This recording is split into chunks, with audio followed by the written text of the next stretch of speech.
सो बेटा जो integration by parts का कल हमने फॉर्मूला किया था u इंटू वी, ठीक है, that formula is very very important for the integration.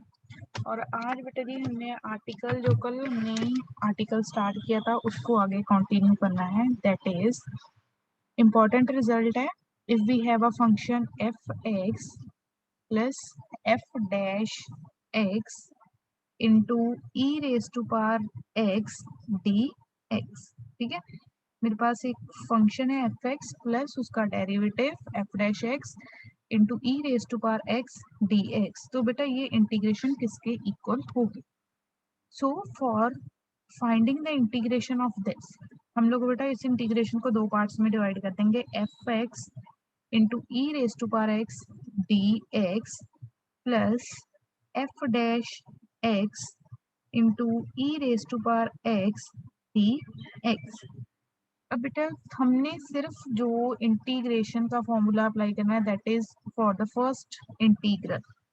तो फर्स्ट इंटीग्रल पे u इंटू वी का फॉर्मूला अप्लाई करेंगे तो f x as it is integration of e raise to power x d x then minus derivative of f x integration of e raise to power x d x then whole dx plus integration of f dash x, जो last integration है वो as it is, ठीक है। अब after that हमारे पास जो first function है f x integration of e raise to power x is e raise to power x. यहाँ पे बेटे जी देखो ये f dash x, f x का डेरिवेटिव कितना होगा, f dash x integration of e raise to power x d x. Then साथ में क्या आ जाएगा, here the sign is of the plus, ठीक है, इसका साइन आएगा प्लस का, F dash x e raise to power x d x, ठीक है। नाउ बेटा चेक करो this and this are cancel out, ठीक है, ये दोनों साइन आपस में क्या हो जाएंगे, कैंसल आउट। सो बेटा when these two signs are cancel out तो मेरे पास क्या बच जाएगा, I can left with f x into e raise to power x. तो बेटा जब भी आपके पास कैसा फंक्शन हुआ कि ई रेज टू पावर एक्स के साथ F x plus f dash x means derivative of a function, तो आप लोगों ने डायरेक्टली इसका आंसर क्या लिख देना है, answer for that is e raised to power fx plus constant of integration. Suppose that let us suppose कि हमारे पास न्यूमेरिकल है solve e raised to power x integration of e raised to power x tan x plus secant square x। तो firstly suppose क्या करोगे कि let us suppose this is our integration I, ठीक है, कि आई इंटीग्रेशन किसके equal है, the answer for the I integration is e raise to power x tan x plus secant square x d x. अब बेटा check करो, अगर ये हमारा फंक्शन है f x, we know that के डेरिवेटिव ऑफ टेन एक्स, अगर function f x क्या है टेन एक्स, तो जो हमारा एफ डैश एक्स है, एफ डैश एक्स कितना आ जाएगा, that is equals to secant square x, क्योंकि टेन एक्स का डेरिवेटिव कितना होता है सेकेंड स्क्वायर एक्स। तो बेटा this integration is directly equals to e raise to power tan x plus c. So the answer of this integration is equals to e raised to power tan x plus c। क्यों? क्योंकि बेटा हमारा function था e raised to power x function plus the derivative of that function plus derivative of that function. तो हमारे पास answer क्या होता है, e raised to power f x plus C, ठीक है। तो आंसर यहाँ पे कितना आ गया, e raised to power tan x plus C, ठीक है। अब बेटा जी नेक्स्ट न्यूमेरिकल लिखो इसका, that we discussed today, write down the next numerical that is based upon this important result. Next numerical जो है,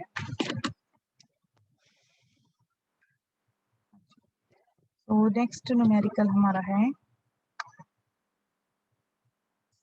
evaluate the integral 2 plus sine 2x over 1 plus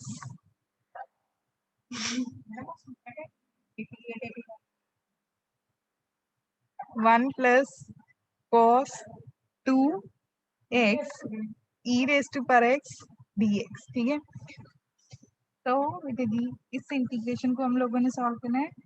firstly we take the integration as I. Let us suppose the I integration is equals to 2 plus 2 sin 2x upon 1 plus cos 2x into e raised to power x dx. अब बेटे जी इस integration को देखो, u over v का आपके पास formula नहीं है, u into v also not applicable, तो इसको पहले हम लोग करेंगे सिंप्लीफाई. तो बेटा here we use the some trigonometric formulas. तो 2 हमारे पास क्या है यहाँ पे, 2 नहीं, sin 2x. sin 2x का फॉर्मूला अप्लाई करेंगे.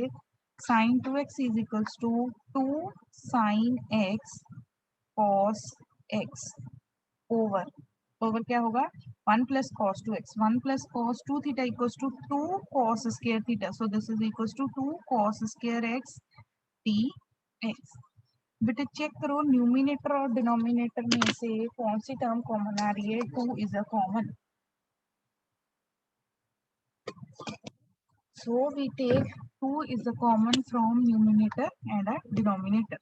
अगर हम न्यूमिनेटर और डिनोमिनेटर में से 2 कॉमन लेंगे तो यहाँ पे मेरे पास क्या रह जाएगा 1, 2 के साथ 2 कैंसिल हो गया, sin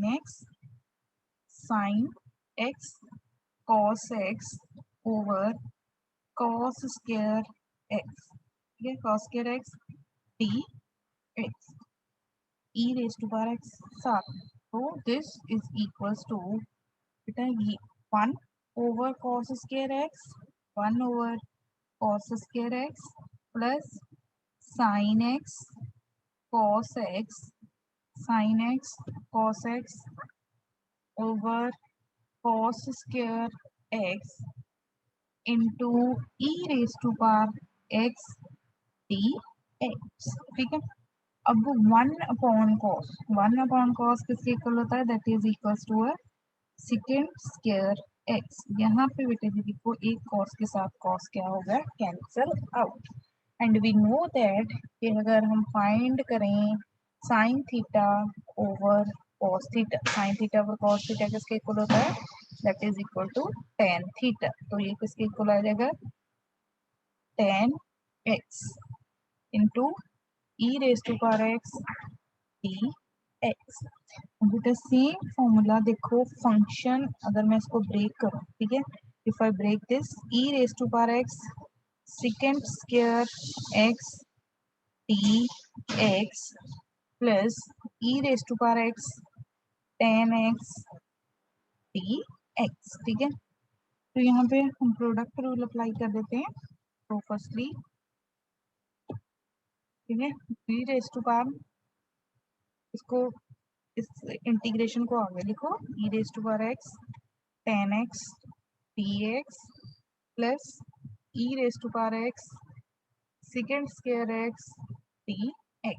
ठीक है, तो चेक करो अगर हम यहाँ पे प्रोडक्ट रूल अप्लाई करेंगे, firstly tan x as it is integration of e raise to power x dx minus d over dx of d over ddx of tan x integration of e raised to power x dx dx plus e raised to power x secant square x dx.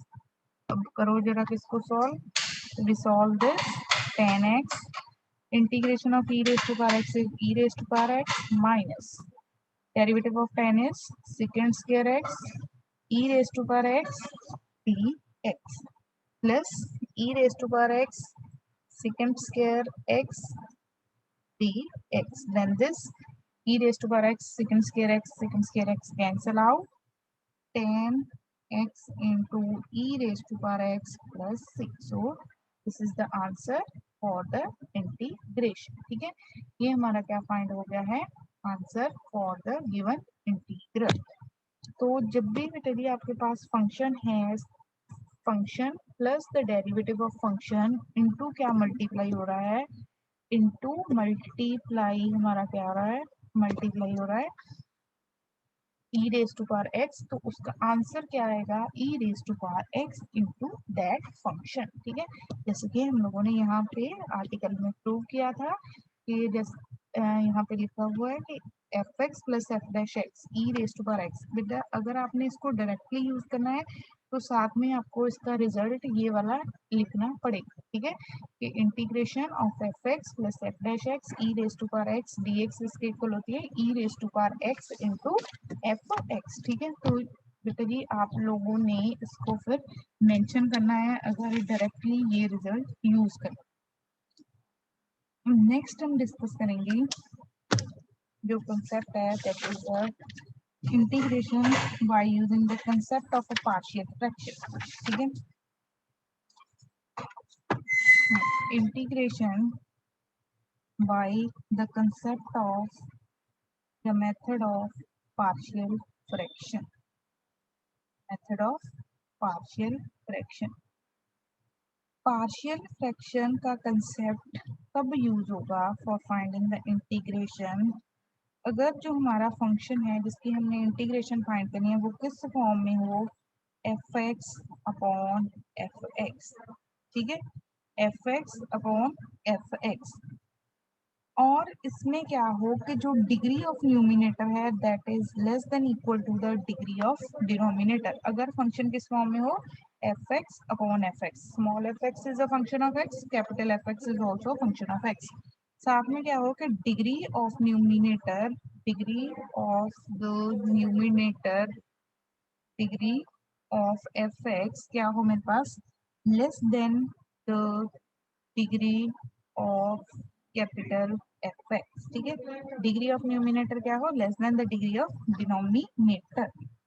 साथ में जो और हम क्या कह सकते हैं, f x is not smaller than the g x. ठीक है, तो फिर हमने क्या करना है कि इसकी पार्शियल फ्रैक्शन फाइंड करें. पार्शियल फ्रैक्शन के अब डिफरेंट डिफरेंट कंसेप्ट हैं कि अगर जैसे लीनियर फैक्टर हैं तो किसी और तरह पार्शियल फ्रैक्शन होगी, अगर क्वाड्रेटिक फैक्टर हैं तो डिफरेंट कंसेप्ट है पार्शियल फ्रैक्शन. ठीक है, तो आपने फिर उसके बाद क्या करना है, पार्शियल फ्रैक्शन फाइंड करके फिर उसकी क्या करनी है, इंटीग्रेशन. जैसे पार्शियल फ्रैक्शन अगर लेते हैं सपोज हमारे पास फंक्शन हुआ x over x plus 2 x plus 3, then different concept use होगा. अगर हमारे पास ऐसी टर्म हुई y square plus 9 over y square plus 5 y square plus 2, तो देन डिफरेंट मेथड होगा for finding the partial fraction. ठीक है, तो पार्शियल फ्रैक्शन का कंसेप्ट वेरी करेगा कि हमारे पास जो फंक्शन है वो फंक्शन कैसा है. ठीक है, पहले आप लोगों ने पढ़ा होगा कि how we can find a partial fraction. Partial fraction find करने के बाद हम लोगों ने क्या सॉल्व करनी है, इंटीग्रेशन. ठीक है, तो इसको हम नेक्स्ट लेक्चर में कंटिन्यू करेंगे. Thank you.